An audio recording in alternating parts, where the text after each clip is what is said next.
You ever notice how just a couple of words can totally transform a sentence? I mean, they can take these separate floating ideas and weave them together into this powerful, logical story.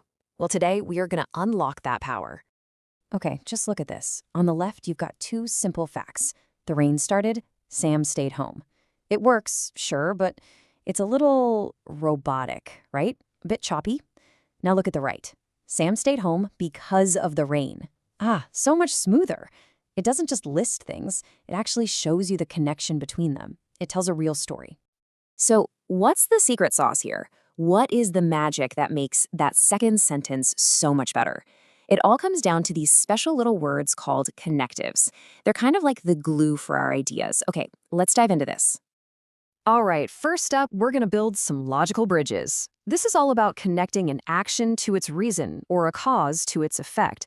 And let me tell you, this is the absolute foundation of clear, persuasive communication. So, let's kick things off with cause connectives. Just think of these as your because words. They're your go-to tools anytime you need to answer that big question, why? They give you the reason, the logic behind what's going on. And here we are again with our friend Sam. That one word, because, that's the hero here. It's the critical link. It directly connects the action, staying home, to the reason, the rain. So simple, so direct, and just incredibly powerful. And the great news is you're not just stuck with because. You've got a whole toolkit here where it's like since, due to, and given that. They all do a pretty similar job, but they give your writing a different kind of flavor, a different rhythm. And that variety, that's what keeps things interesting. Okay, now let's flip this whole thing over. If cause connectives explain the why, then effect connectives, well, they explain the what happened next. They show you the result, the consequence. Here, therefore, points right to the outcome of all of Sam's hard work. And again, you've got options. Therefore, thus, consequently, think of these as your so words. They give your reader a heads up that you're about to show them the result, which makes your train of thought crystal clear. All right, time for a little pop quiz. What word do you think fits best in that blank to show the result of Sam being late? Go on, take a second. If you were thinking consequently, you nailed it. Sam was late, consequently, he missed the bus. It just perfectly connects the cause, being late, to its very logical, very unfortunate effect, missing the bus. So, building on that, we can see how crucial logic is. But great communication is also about telling a really compelling story. So next, let's look at the tools that help us put our ideas in order and shine a spotlight on what's truly important. Sequence connectives are basically signposts for your reader. They guide them through a story or a process step by step.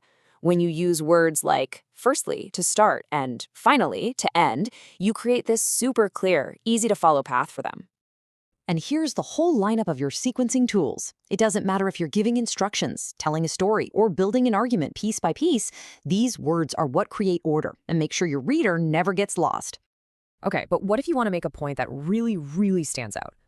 That's where emphasis connectives come into play. They act like a giant spotlight. In this sentence, indeed, it doesn't just add info.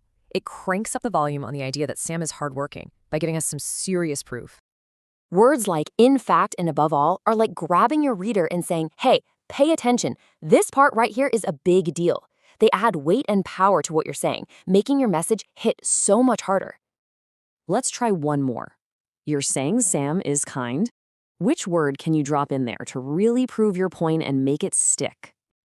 Yep, in fact, works perfectly. Sam is kind. In fact, he always helps younger students. See what that does? It takes a simple statement and backs it up with hard evidence. It's just a tiny phrase that adds a ton of credibility. So, you've built your case, you've told your story, now what? You can't just drop off a cliff. Every great piece of writing needs a strong ending. So let's look at the tools that are designed to help you stick the landing. Conclusion connectives are basically your exit signs. They tell the reader, okay, we're about to wrap this up. They're your way of saying, all right, after everything we've talked about, here's the one thing you really need to remember. Take a look at this. In conclusion, just wraps the whole idea up with a nice, clean bow. It's a professional way to state your final thought, and it leaves absolutely no doubt about what your main message is. And you've got this awesome selection to choose from. To sum up, overall, in short, Each one gives you a slightly different way to bring everything to a satisfying close. You're making sure your audience leaves with total clarity. So let's just step back for a second. In just the last few minutes, you haven't just learned a couple of new words. Oh no, you've basically been handed a brand new toolkit to make everything you write and say more logical, more compelling, and way more powerful. So what does all this add up to? It adds up to this number, 27. That's right. You've just added 27 new connectives to your communication arsenal, 27 new ways to build bridges between your ideas and really connect with people. That's huge.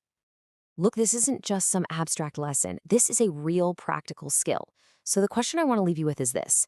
The very next time you write an email or a report or even just a text, which one of these new tools are you going to use? Which connection will you build first?